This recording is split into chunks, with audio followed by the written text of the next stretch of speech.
If you have not subscribed, you subscribe. I'm on YouTube now, like, hey, Skiba is here, Body by Thai Unit. Once again, welcome to Body by Thai. Today, we are discussing the squat pattern. Squatting, primary movement, and we're going to break down the squat. First of all, we already squat daily, but how accurate is that squat? And there are muscles that are responsible for making sure a squat is closest to perfect as we can be. So, if you've been following the tutorials, I discussed the hinge. The hinge is the pattern that leads into great squatting. What does that mean? We have muscles of squatting. You have your quads, you have adductors, we have hamstrings, we have glutes, we have calf muscles, and we have tibialis and our peroneals. Let me make it simple. We have a lot of muscles in the lower leg, and we have a lot of muscles in the upper body that make sure the squat comes out close to perfect. You know, we're targeting 99.9. Nothing is definite. So, first of all, and then we need mobility of the ankle. So if your ankles are tight, then the squat might be challenging going backwards because that ankle needs to be mobilized. Same with your hip, same with the shoulder. They are mobile joints. The more mobile you make them, the more perfect we are going to. So you think of muscles that help the squat become great.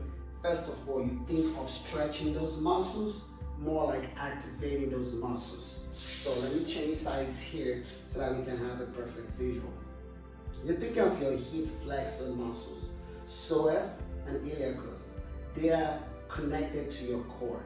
So the more you open them up, it reduces tightness in the hip and allows that hip to be mobile. So I deepen that stretch, opening that muscle chain up. Those that have the levels, you lift your hand up, understanding the attachment of this muscle. You elongate that muscle to begin to open up. Those are one of the exercises you can do right before you squat. Same thing here.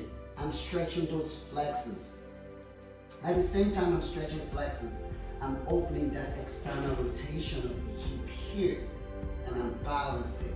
Same thing, I can come and I can open up that shoulder joint as well into external rotation, getting it ready for that squat.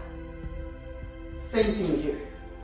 Once those muscles open up, you can begin to get ready for the squat. Another good exercise is activating the core, making sure that the core is helping you in that pattern of squatting. So I like the plank. You could do the plank, 30 seconds, 45 seconds, 1 minute, exactly however you're feeling, but the core needs to be activated. Another good exercise that activates both the core and the glutes, muscles for squatting, at the same time start to stabilize that shoulder joint as well. External rotation here, squeezing of glutes, allowing glutes to become active, flexing that toe and leaning forward. The great bird dog, squeezing abs, glutes, adductors, working together as a unit. You squeeze forward, you open that chain back up. Another one of those exercises that you can use to warm up. The more you warm up, the easier the squat pattern becomes. So now, we're gonna check out the squat pattern. What is squatting? Squatting is not just that. Gravity has pulled me, it's not that. You feel yourself going here, those ankles are tight, shake them out. You know, stretch those calves. Get you some calf raises, wake them up. Wake them up. Now, shoulders go backwards. You squeeze into those shoulder blade muscles. Front view. Let's do the front view first. You separate your feet, hip width distance. This is my hip width or shoulder width, whichever one is comfortable for you. And you press your big toe. And your goal here today is to get as low as you can, going backwards and downwards. So if your hand is comfortable here, just retract those shoulders. If your hand is comfortable here, retract those shoulders. If your hand is comfortable in prayer, retract those shoulders. But we are going downwards. Align adductors, your inner thigh muscles, to separate. Glute medials to push out while pressing into that big toe. And you continue to sit in between. What do we have there? Squatting. Core, glutes are engaged at the end of the squat. Side view. Your core needs to be warm. Glute needs to be warm.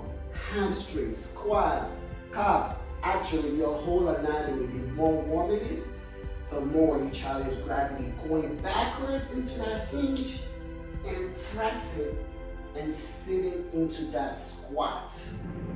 You stay fierce. You're engaging core, engaging glutes every time you come up. You practice holding that squat, you're coming up. Now, if you have challenges that you're going forward, a beautiful exercise to fix that is the wall sit. You find the perfect wall sit, you find the perfect squat. There we go. But instead of just squatting forward, there are ways and mechanics and techniques that you can use to improve the squat. Because if you get good at squatting, your lunges will get good, because lunge is a half squat.